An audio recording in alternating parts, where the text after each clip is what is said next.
देखिए, इंडिया महागठबंधन पूरी तरह से एकजुट है। तेजस्वी जी के नेतृत्व में बिहार की जनता के हितों में, बिहार के जनता के मुद्दे पर और बिहार में हर घर नौकरी और रोज़गार देने का जो संकल्प है उसको आगे बढ़ाने का काम तेजस्वी जी के नेतृत्व में महागठबंधन करेगी। और जिस तरह से देखिए, इंडिया महागठबंधन के द्वारा जनता और जनता के हितों के लिए, जनता के सवालों पर, जनता के मुद्दे पर जनता के बीच में जाने का काम तेजस्वी जी के नेतृत्व में इंडिया महागठबंधन कर रही है।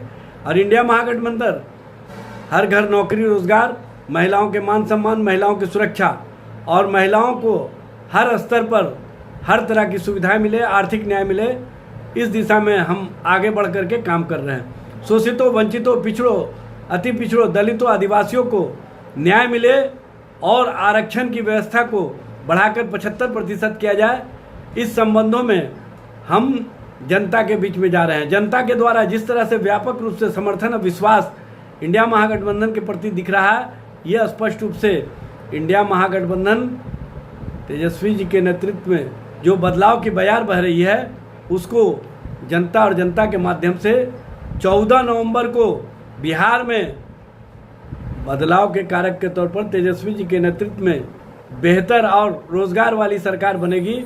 और यह स्पष्ट रूप से हमें विश्वास है। जनता और जनता के हितों के लिए, जनता के सवालों पर और जिस तरह से खटारा और नकारा सरकार चल रही है उसको उखाड़ फेंकने के संकल्पों के साथ बिहार की जनता आगे बढ़ने का काम कर रही है।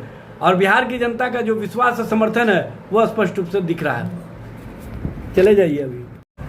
गिरिराज सिंह जी, सरकार आपकी सरकार में हत्या होती है और नैरेटिव आप दूसरी जगह सेट करते हैं। हर चीज़ों को नैरेटिव से नहीं देखा जाता है।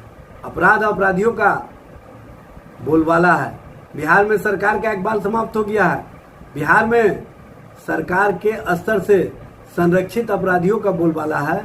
और कहीं ना कहीं अपराधी को भी पता है कि जो सरकार चल रही है वो हमारे मन मुताबिक काम करती है।